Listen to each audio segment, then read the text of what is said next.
안녕하세요. 책 읽어주는 몽실남이 1시에 찾아왔습니다.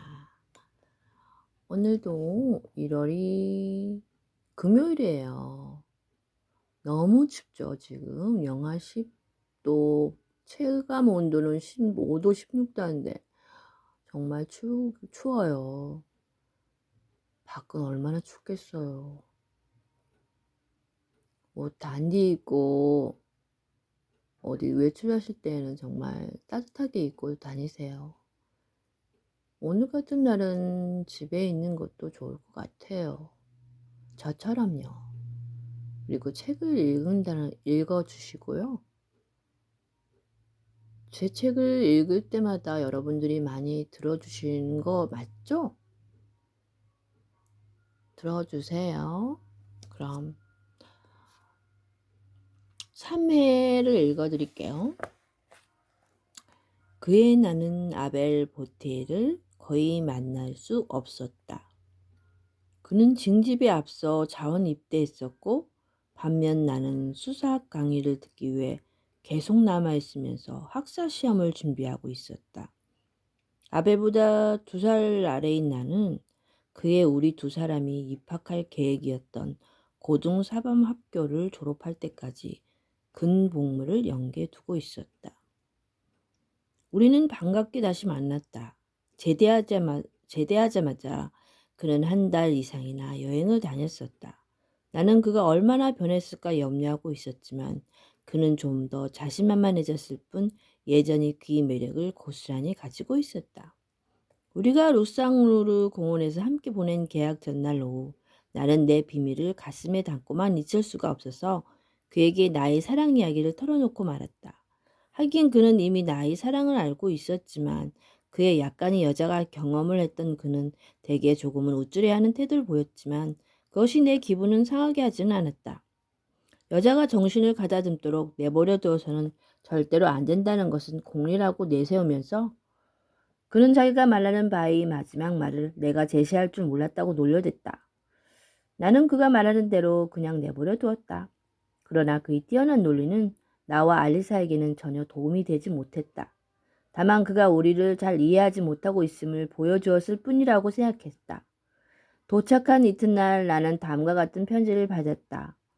사랑하는 제롬, 나는 내가 제의한 것이라고 우리 약혼을 그렇게 부르다니 이에 대해 많이 생각해 보았어. 너에게는 내가 너무 나이가 많다는 게 겁이 나. 아직은 그렇게 보이지 않을지도 몰라. 하지만 내가 너의 것이 되고 난 다음 내가 내 마음에 들 수 없는 것을 알게 된다면 나는 곧 괴로움에 빠지고 말 거야. 지금 내 편지를 읽으면서 너는 아마도 몹시 화를 내겠지? 마치 너의 향변이 들려오는 것 같아. 그렇지만 내가 세상에서 좀 더 많은 경험을 쌓을 때까지 기다려 달라고 부탁하는 거야. 나로서는 언제까지나 너를 사랑하지 않을 수 없다고 확신하니까. 넌 내가 얘기하는 모든 것이 오직 너를 위해서임을 알아줘. 알리사로부터. 사랑하지 않게 되다니. 그런데 이런 것이 문제될 수 있을까? 나는 슬프다기보다는 놀란 상태였지만 충격이 너무나 커서 그 편지를 들고 곧장 아벨에게로 달려갔다. 그런데 넌 어떻게 할 생각이냐? 입술을 꽉 다물고 머리를 흔들며 편지를 읽고 난 다음 아벨이 말했다. 나는 불안과 비탄으로 가득 찬 채 2팔을 벌어뜨렸다. 적어도 나는 내가 답장하지 않길 바란다. 여자와 논쟁을 벌이기 시작하면 그건 파멸이야. 들어봐. 토요일 르아브르에서 자면 일요일 아침에는 퐁게르 마주레에 갈 수 있고 월요일 첫 강의 땐 일이 돌아올 수 있을 거야. 나는 군복무 이후 내 친척을 만나지 못했으니까 핑계를 그것으로 충분하고 또 내 체면도 서는 일이지. 그것이 핑계에 불과하다는 것을 알리사에게 알게 되면 더더욱 좋은 거고. 내가 알리사와 얘기하는 동안 나는 줄리에트를 맡겠어. 어린애같이 행동하지 않도록 애써라. 사실을 말하자면 내 이야기 속에는 이해가 잘 안 되는 부분이 있어. 내가 나한테 다 털어놓지 않은 모양이지? 아무튼 좋아. 내가 그걸 밝혀내고 말 테니. 누구에게든 우리 도착을 알리지 마. 왜 내 외사촌 누이를 개습해서 그녀에게 무장할 시간을 주지 말아야 해. 정원문을 밀면서 나는 가슴이 두근거렸다. 줄리에트가 달려나와 우리를 맞아주었다. 옷장을 정리하느라 바빴던 알리사는 금방 내려오지 못했다. 우리가 외삼촌과 미스 애쉬버튼과 함께 이야기를 나누고 있는데 마침내 그녀가 응접실로 들어섰다.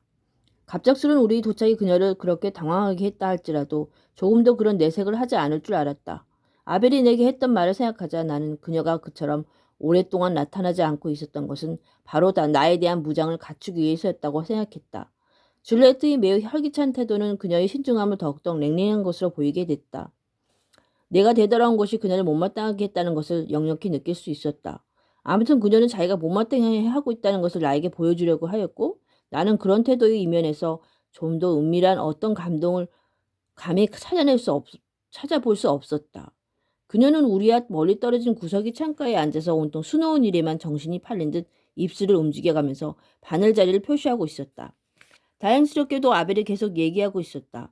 그때 나로서는 얘기할 기력조차 없었다. 그가 군대 생활과 여행 얘기를 하지 않았던들 이 재회의 첫 순간은 너무나 치밀한 것이 되었을 것이다. 외삼촌도 유난히 근심스러운 표정이었다. 점심 식사가 끝나자마자 줄리에트가 나를 따라 부르더니 정원으로 데리고 갔다. 나한테 청혼한 사람이 다 있어. 우리 둘만 있게 되자 그녀가 외쳤다. 펠리시 고모님이 어제 아빠한테 편지를 보내셔서 님에서 포도를 재배하는 사람이 청혼을 알으셨어. 고모님은 매우 훌륭한 사람이라고 단언하시는데 올봄 사고 모임에서 나를 몇 차례 만나고선 나에게 반했다는 거야. 너도 그 남자를 눈여겨보았었니? 나는 그 청혼자에 대해 본의 아닌 반감을 품고 물었다. 그럼 난 그가 누군지 잘 알아. 한 인간성 좋은 돈키호테형의 교양도 없고 아주 못생기고 천박한 데다가 왠지 우스꽝스러워서 그 사람 앞에서는 고모님도 웃음을 참지 못하는 모양이야. 그 사람이 가능성은 있니? 나는 빈정거리듯 틀어 말했다. 제롬, 지금 농담하는 거야? 장사꾼일 뿐인데. 그 사람을 보았더라면 나한테 그런 질문 안 했을 거야. 그런데 외삼촌은 뭐라고 말씀하셨어? 내가 대답한 그대로 결혼하기에 내가 너무 어리다고 그녀는 덧붙였다. 불행하게도 고모님 벌써 그런 일을 예견하신 거야. 고모님은 추신에다 에드와르 테시에르 씨는 그것이 그의 이름이야. 기다리는 것에 동의할 뿐 아니라 이렇게 일찍 청혼하는 것은 서열에 끼기 위한 것일 뿐이라고 하더라는 거야. 참 어처구니 없는 얘기지 뭐야. 그렇지만 내가 어쩌겠어. 그가 너무 못생겼다고 그에게 전해달라는 수는 없는 노릇 아니겠어? 그럴 수 없지. 하지만 포도 재배하는 사람과 결혼하고 싶지 않다고는 전할 수 있겠지. 그녀는 어깨를 으쓱했다. 그건 고모님한테는 통하지 않은 이야기야. 그 얘기 그만하고. 알레사가 오빠에게 편지했어? 그녀는 몹시 수다스럽게 얘기했지만 매우 흥분되어 있는 것처럼 보였다. 나는 얼굴을 붉히면서 그녀에게 그 편지를 읽어주었다. 그래, 오빠는 어떻게 할 거야? 그녀가 내게 물었을 때 나는 그녀의 목소리에서 분노를 느낄 수 있었다. 난 모르겠어. 내가 대답했다. 막상 이곳에 오고 보니 편지를 쓰는 편이 더 현명했을 거라는 생각이 들어. 벌써 여기 온 것을 후회하고 있어. 알레사가 말하고자 한 것이 무엇인지 너는 알겠니? 알레사는 오빠를 자유롭게 해주고 싶어 해. 하지만 내가 내 자유에 집착하는 것 같니? 그러면 알레사가 왜 나한테 그런 편지를 썼는지는 알겠니? 모른다는 그녀의 대답이 너무도 퉁명스럽기 때문에 모든 진실을 알 수는 없었지만 어쨌든 나는 그 순간부터 줄리에트가 그것을 전혀 모르고 있지 않을 거라고 확신했다. 그러고 나서 그녀는 우리가 걷고 있던 오솔길 모퉁에서 갑자기 발길을 돌리더니 이렇게 말했다. 이젠 가겠어. 오빤 나와 얘기하러 온 게 아니잖아. 우린 너무 오랫동안 함께 있었어. 그녀는 집 쪽으로 다름질 척 갔고 잠시 후 그녀가 치는 피아노 소리가 들려왔다. 내가 음적실로 돌아가자 그녀는 되는 대로 즉흥적으로 치듯 무심코 건반을 두들기면서도 피아노 치는 것을 멈추지 않은 채 아벨과 이야기를 하고 있었다. 나는 그들에게 신경을 쓰지 않았다. 그리고는 아레사를 찾으려고 오랫동안 정원을 배회했다. 그녀는 너도 밤나무 숲이 낙엽 향기와 국화 향기가 뒤섞인 과수원 깊숙한 곳이 담 밑에서 철 잃은 국화를 따고 있었다. 대기는 가을로 가득 차 있었다. 햇살은 이제 가수원을 얇게 비춰줄 뿐이었지만 하늘은 동양적인 순수함을 지닌 듯 맑았다. 그녀의 얼굴은 커다란 젤라드식이 모자에 가려져 있어 테두리로 둘러싸인 것 같았다. 아벨이 여행 기념으로 그녀에게 가져다 준 것을 쓰고 나온 것이었다. 처음에 그녀는 내가 다가가도 고개조차 돌리지 않았다. 그러나 그녀의 가벼운 떨림으로 내 발자국 소리를 들었다는 것을 알 수 있었다. 벌써부터 나는 그녀의 시선이 나로 하여금 느끼게 한 준엄함과 질책에 저항하며 마음을 가다듬었다. 그러나 내가 아주 가까이 다가가 겁먹은 듯 발걸음을 늦추자 처음에는 내 쪽으로 얼굴도 돌리지 않고 토라진 어린애처럼 고개를 아래로 떨군 채 꽃을 가졌던 손을 등 뒤로 나를 향해 내밀면서 가까이 오라고 신호를 해보이는 것 같았다. 그러고는 그 신호와 반대로 장난삼아 내 걸음을 멈추자 그녀는 더욱더 몸을 돌려 나를 향해 몇 걸음 다가왔다. 그녀가 얼굴을 들었다. 나는 미소로 가득 찬 그녀의 얼굴을 보았다. 그녀와 시선이 마주치자 나는 또다시 모든 것이 갑자기 수월하게 여겨져 힘들어지지 않고 변함없는 목소리로 말문을 열었다. 내 편지 때문에 다시 오게 되었어. 그런 줄 알았어. 그렇게 말하더니 그녀는 목소리를 바꿔 꾸지람이 가시를 무디게 하면서 얘기했다. 나를 화나게 하는 게 바로 그거야. 내가 말하는 걸 왜 그렇게 받아들여? 그건 별일 아니었는데. 그러자 슬픔과 고통은 이미 내 마음속에만 존재하는 실제로는 매우 허황된 꿈이었던 것처럼 보였다. 너한테 이미 이야기했듯이 우리는 이대로 행복하잖아. 내가 바꿔 보자고 제안한 걸 거절했다고 해서 그렇게 놀랄 게 있어? 나는 정말로 그녀 곁에서 행복감을 느꼈다. 너무나 완벽한 행복이어서 이제부터는 내 생각이 그녀의 생각과 조금도 다르지 않는다는 것을 깨달았다. 나는 오래전부터 그녀의 미소와 꽃으로 둘러싸인 포근한 길을 그녀에게 손을 맡기고 걷는 것, 이상의 어떠한 것도 원하지 않았다. 내가 그 편을 더 좋아한다면 나는 순간적으로 일체의 다른 희망을 포기하고 이 순간이 완전한 행복에 자신을 맡기면서 심각하게 말했다. 내가 그 편을 더 좋아한다면 약혼을 하지 않기로 해. 내 편지를 받았을 때 나는 사실 행복했는데 앞으로는 그렇지 못하게 되리라는 것을 동시에 깨달았어. 아, 내가 지녔던 그 행복을 내게 돌려줘. 나는 그 행복 없이는 살아갈 수가 없어. 나는 평생이라도 기다릴 만큼 너를 사랑해. 그렇지만 내가 나를 사랑하지 않게 된다거나 나의 사랑을 의심한다거나 하는 그런 생각은 나를 견딜 수 없게 해. 어쩌면 제롬, 내가 어떻게 널 의심할 수 있겠니? 그녀의 목소리는 차분하면서도 쓸쓸했다. 그러나 그녀를 밝혀주는 미소는 맑고 아름답게 남아있어서 나는 나의 두려움과 반항을 부끄럽게 생각했다. 그러자 그녀의 내면 깊숙한 곳에서 느껴졌던 슬픔의 여운이 오직 나의 그 두려움과 반항에서 나온 것처럼 보였다. 느닷없이 나는 나의 계획과 공부에 관해서 그리고 많은 것을 얻을 수 있을 것으로 예상되는 새로운 생활의 형태 같은 것을 얘기하기 시작했다. 당시 고등사범학교는 최근에 변질된 그런 학교가 아니었다. 엄격한 규율을 견디기 힘들어 하는 일은 게으르거나 고집스러운 사람들 뿐이었으며 그 규율은 학문적 의지, 노력을 북돋아주는 것이었다. 수조승의 일상과 같은 그런 습관이 세상으로부터 나를 보호해주는 것 같아 나의 마음에 들었다. 속시는 나의 관심을 별로 끌지 못했을 뿐만 아니라 아레사가 두려워한다면 나에게 곧 밉살스러워 보일 그럴 것이었다. 미슈 애슈버트는 처음 얼마 동안 나의 어머니와 함께 기거하시던 아파트를 그대로 유지하고 계셨다. 그분 외에는 파리에 거의 아는 사람이 없는 아벨과 나는 일요일마다 그분 곁에서 몇 시간씩 지낼 것이며 나는 일요일마다 알리사에게 편지를 써서 내 생활의 전모를 알릴 것이다. 우리는 열린 온실 창틀에 걸터 앉아 있었다. 마지막 열매맞았다 버린 오이 굵은 덩굴들이 창틀 밖으로 이리저리 뻗어나와 있었다. 알리사는 내 얘기에 귀를 기울였고 때로는 질문을 하기도 했다. 지금까지 이보다 더 깊은 사랑, 이보다 더 정성 어린 그녀의 배려를 느껴본 적이 없었다. 두려움, 걱정, 더없이 가벼운 불안감마저도 티끌 하나 남기지 않고 창공 속으로 안개가 사라지듯 그녀의 미소 속에 충발되었고 그 매혹적인 친밀감 속에 흡수되었다.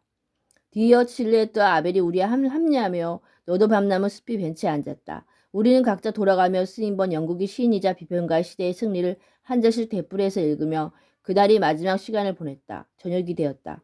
우리가 떠날 때 알리사는 나의 뺨에 입맞추면서 반쯤은 농담에 조였지만 그러나 누이 같은 그런 태도로 나에게 말했다. 아마도 무분별한 내 행동 때문에 그런 태도를 취한 듯 싶었고 또 그것은 그녀가 기꺼이 택할 태도처럼 보였다. 이제 앞으로는 그런 공상하지 않겠다고 약속해줘. 그래, 너 약속했니? 다시 우리 둘만 있게 되자 아벨이 곧바로 나에게 물었다. 이 친구야, 이제 약혼 같은 건 문제도 안 돼. 나는 이렇게 대답하고는 일체의 다른 질문을 잘라버리는 어조로 재빨리 덧붙였다. 지금까지는 같이 이대로 있는 편이 훨씬 나아. 오늘 저녁처럼 행복한 적은 지금껏 없었어. 나도 그래. 그가 외쳤다.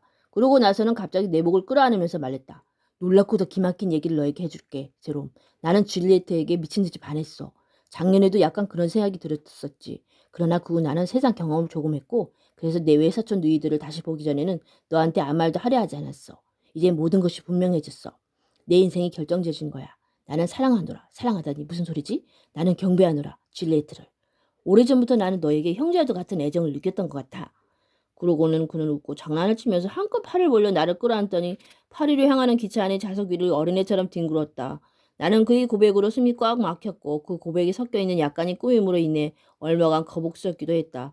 그러나 내게 그러한 격정과 기쁨에 저항할 방법이 있을까? 그래, 어제 된 거야? 사랑을 고백했어?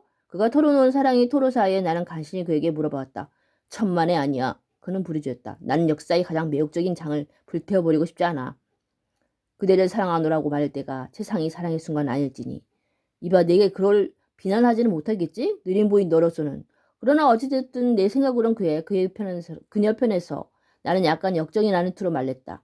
나를 다시 만났을 때 그녀의 동료를 너를 알아보지 못했구나. 우리가 방문했던 동안 그녀는 죽어 그렇게 흥분되어 있었고 온통 얼굴을 붉혔고 그렇게 많은 얘기가 쏟아져 나왔는데 아니지, 당연히 너는 아무것도 눈치채지 못했을 거야. 너는 알리사에게 온통 정신이 팔려 있었으니까. 줄리에트가 어찌나 나에게 물어대든지 그녀는 마치 내 이야기를 삼켜버리듯 열중해 있었어. 작년 이후로 그녀의 총명함은 매우 진전돼 있었어. 내가 어떤 이유로 해서 줄리에트가 독서를 좋아하지 않는다고 생각할 수 있었는지 모르겠어. 너는 항상 독서란 알리사만을 위해 있다고 믿고 있어. 그런데 제롬, 줄리에트가 알고 있는 것은 정말 놀랄만한 것이었어. 저녁 식사 전에 우리가 무엇을 하면 즐겼는지 아니? 우리는 단테의 칸촌에 14, 18세의 이탈리아에서 유명한 서정시를 암송하며 즐겼어. 우리는 번갈아 가며 시구 하나씩을 암송했는데 내가 틀리면 그녀가 이어가는 거야. 너도 알지? 내 마음을 불러주는 사랑이 마음이요. 그녀가 이탈리아어를 배웠다는 것을 왜 나한테 말해주지 않았어? 아니, 나도 그건 몰랐는데. 나는 너무나 놀라서 뭐라고 말을 해야 할지 몰랐다. 뭐라고? 줄리에트는 칸초네를 시작할 때 그녀에게 그걸 알게 해준 사람이 바로 너였다고 얘기하던데? 아마 내가 알리사에게 그걸 읽어주는 것을 들었던 모양이군. 줄리에트는 늘상 우리 곁에서 바느질을 하거나 술을 놓고 있었으니까. 하지만 이해한다는 눈치는 전혀 보이지 않았는데? 맞았어. 알리사, 너희들은 지독한 이기주의자야.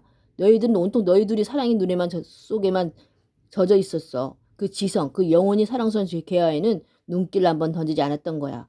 자아자찬하는 것은 아니지만 어쨌든 나는 가장 적당한 때에 나타났던 거야. 천만에 아니야. 너도 잘 알다시피 너를 원망하진 않는다. 아벨은 또다시 나를 껴안으며 말했다. 다만 이 모든 일에 대해 알리사에게는 한마디도 않겠다고 약속해줘. 나는 내 일을 혼자서 이끌어 가고 싶어. 줄리에트는 내게 새로 잡혀졌어.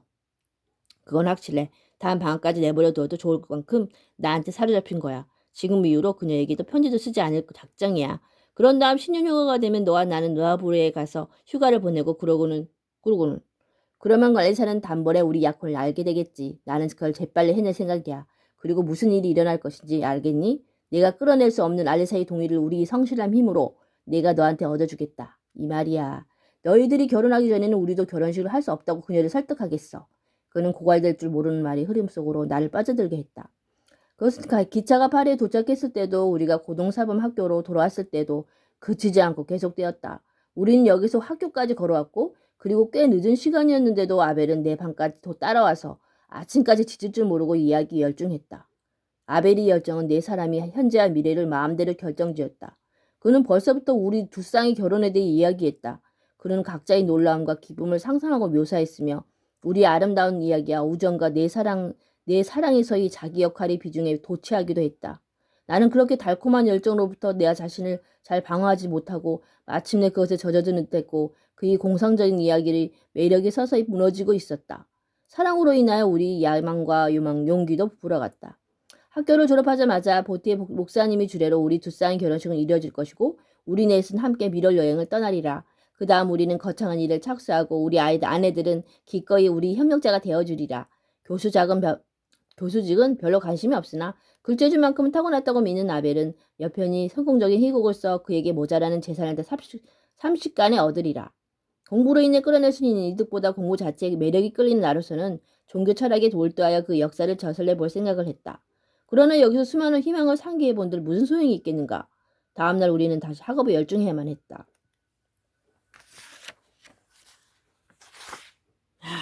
참 그렇죠. 갑자기 이렇게 역동적으로 이 네 쌍이 두 쌍이죠. 두 쌍이 이렇게 결혼해서 서로가 알콩달콩하게 서로 사이좋게 지내면 좋겠어요. 응원합니다. 잘 되길 바랄게요. 그럼 여기까지 하고요. 다음 장은 조금 있다가 와서 다시 읽어드릴게요. 여러분 그동안 만난 시간 되세요. 즐거운 금요일 되세요. 안녕.